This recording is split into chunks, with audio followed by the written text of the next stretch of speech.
We are delighted to welcome Niall Naessens, our studio member and current feature artist, to talk to us today as part of our lockdown interview series.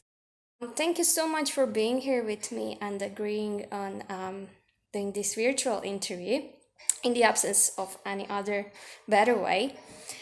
So the first thing I'd like to know is how has lockdown affected yourself? How it did it and how it changed your thinking processes and the focus of your thinking and the making itself. Well, I work in my own studio here, so I'm used to isolation. Isn't a big deal when you live in the country. You're kind of isolated anyway, and so I can work in my studio at my own pace. But what I had started to do in January and December was to work with some regularity in the graphic studio, and my plan was to do this um, on an ongoing basis for the year at least, just to get me out of where I live and to work in a different place where other artists are working. And is, you're also in town, then you have access to galleries and stuff, and to see other art. So that plan obviously has been put on the back boiler for a while. And so I'm kind of working away, and things aren't that much different. But what I find very difficult with the whole lockdown is my sense of time. My children came home from college and school, and suddenly we're working in the house, and so the sense of time and urgency has been totally lost to me, and I find time difficult to manage in the best of times. So that's a hard one. Does it suit you in a way to have this more relaxed pace where the time isn't so much of a question? Yeah, it is kind of nice in a way, but you can relax too easily into it, especially when the weather is fine. And I've been doing a lot of gardening and walking. The dog's lost some weight, I haven't. But so it's easy to be distracted in the fine weather when you don't have that urgency to kind of lock yourself in. So let's talk about your work a little bit. You could say that your work is phenomenological in a way, both from the way you think about making and the things you consider when you're laying out the image and creating a work. You're interested in the physical nature of being in the place, and you contemplate the ways of viewing and perceiving the place itself, and yourself and the viewer within the place you're depicting. So, can you talk about those events that you decide to depict and whether you experience them yourself in your environment and they inspire you, so then you decide to create a variation of them to, expand that experience to the public? Or do you just take the landscape in and you imagine what could possibly happen and you then depict one of those possibilities? How does your decision making process work? I suppose landscape is a strange genre, and what I don't really want to do. And I used to do this when I started getting interested in landscape first. Go and record um, what I see and present it. And as time went by, and especially since I now live in the landscape that I work with, the recording seemed to be just a little bit not enough, and so events started to come into it. It took me a long time to bring people into a picture, and that is something that is happening now. And I'm very conscious that I am not representing a place, but I am making an image. And so there's a lot of things that go into the image. It's how you construct it, how you draw, color, composition, and if you're too tied to recording something, you don't have as much leeway to manipulate all these elements. Um, the event thing was something that I was always very conscious of with weather, and I think about 20 years ago I made a series of work, and it was about the weather forecast, sunny spells, brightening up, And you know, so it was describing a time of day in the title rather than this is Howth Head or this is Dollymount Strand. It was describing the phenomenon of the weather at the moment. And so I suppose I was always interested in that aspect rather than just making maybe a postcard, souvenir image of a place. And so the event thing, I suppose, is maturing all the time, and now there's kind of, maybe you could call them protagonists sneaking into my work, and it changes everything when you have this person and you define him and he's in your work. It changes how the viewer looks at the work, because suddenly this person is challenging the viewer to see what he sees and think what he thinks. And I'm using the Wanderer from Caspar David Friedrich as one of my protagonists. And when you put him in there, you kind of wonder where he's wandered from, why he is there. This is new to him, and what he is thinking. And you know, when he sees it, what does he see that I don't see? And so with the event of a stranger or a person in the landscape, it puts a bit of pressure on me and on the viewer to maybe look at something that's not there even. And the dynamics between you creating the work and you being depicted in the work, possibly sometimes as an artist, how does that alter your thinking about the work you're making? It almost seems as doubling, you know, it's a bit different for a viewer that sees a figure in the work, but do you still picture yourself there, or do you see yourself as a, you know, a third figure that you kind of project your thinking onto? There is a figure of an artist in some of my pictures. I never claim it's me, and in the case of my Turner exhibition, it's confusing whether it's me or it's Turner, but maybe it's both of us. And you have to think, why is this artist standing there looking at this, and what is he thinking? And what is he seeing? Because an artist's job is to see and to present what they see to people, and to show people things that maybe they don't see, so they can go, didn't really think of it like that before. And when you put the artist in, you wonder, am I an artist looking at this artist looking at and there's a whole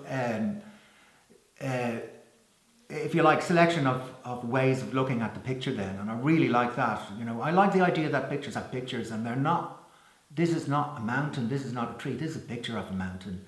And you know, with the artist in the picture, this reinforces the act of making a picture about a man who's about to make a picture or has made a picture, and I find that interesting. And you say somewhere that interpretation and improvisation motivate your work.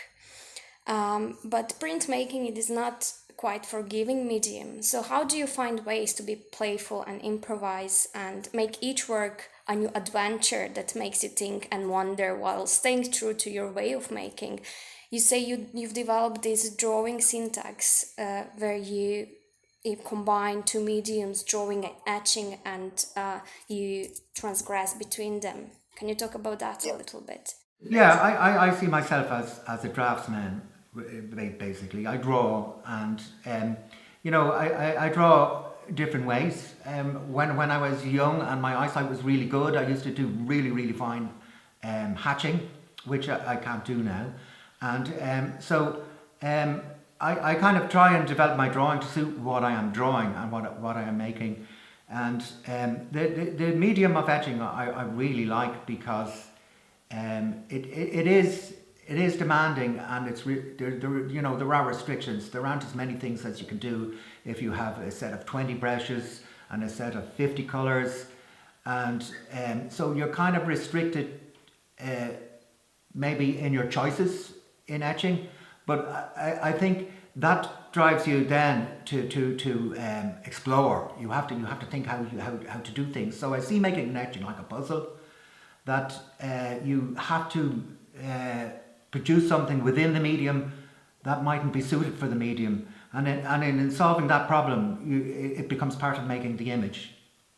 And the fact that you make 3 drawings on 3 plates sometimes, and they are combined, that's a bother, but you try and turn it from being a bother to being a tool. It's the discipline of etching. I find a certain freedom in the discipline of etching to produce work. So restrictions become challenges through which you work. Manipulating the restrictions to as much as you can, you become free of them, and it gives you the freedom to do something that you couldn't do any other way. And you sometimes mention philosophical references, or you at least hint on them when talking about your work. Can you tell me if there is a prominent line of thought that is inspiring and constant in your thinking and making? A line of thought. I suppose when you look at something, it has to interest you, and when I look at the things around me, sometimes I'm very conscious of where they came from or what they are.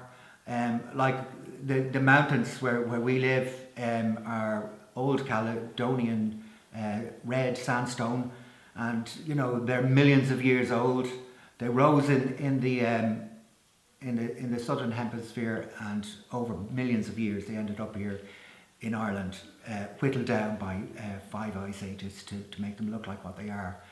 I find that interesting when you look at something, and you don't have to explain that, maybe, but I think when you're looking at something and you're thinking things, I think it adds flavour to how the image turns up. I think when you live in a place like I do, and you make a landscape about it, there's an awful lot of that happens.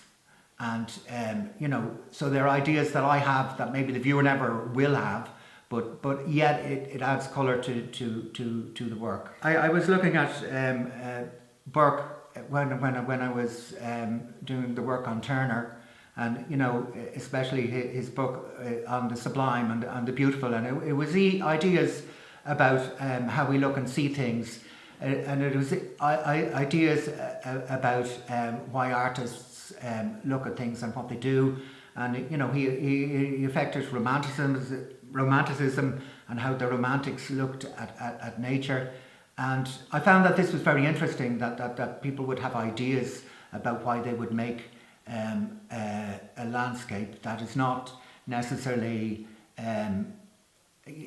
something that it represents maybe the west of Ireland, and a whole idea of the new state, and the west of Ireland are peg sayers, or even a souvenir thing that somebody would bring back from their holidays.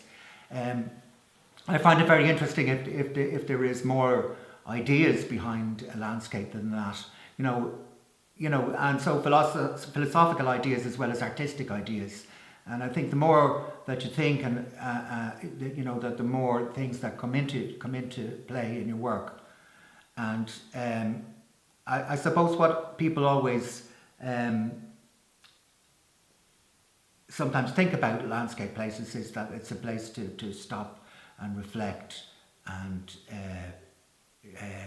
think, because I suppose most people experience them when they take a bit of time off work and go on holiday, or go for a Sunday drive, and so it's kind of far from the maddening crowd. And but for me, it is the maddening crowd, the landscape, and and I think of very ordinary things that and meanings in the landscape around me. Thank you. And for the end, can you tell me if you're working on something at the moment? Is the thinking and influences behind the new work same as until now? Is it the continuation of contemplation of artists or viewers' presence in a place and the experience of events, or is it a move towards some different ideas? No, my work, I don't really kind of progress very fast. And my ideas and the way I work progress very slowly. And but I like to think that they are progressing all the time. And so my new work is building on the work that I've been doing in the last few years. And you know, as I was talking earlier about the protagonists, this is becoming more of a thing in my new work, and you know that these people are beginning to people the work, and some of them might be recognisable from somewhere else, but they bring with them more narrative than there has been in my work before, more story. Perfect. Thanks very much, Neil.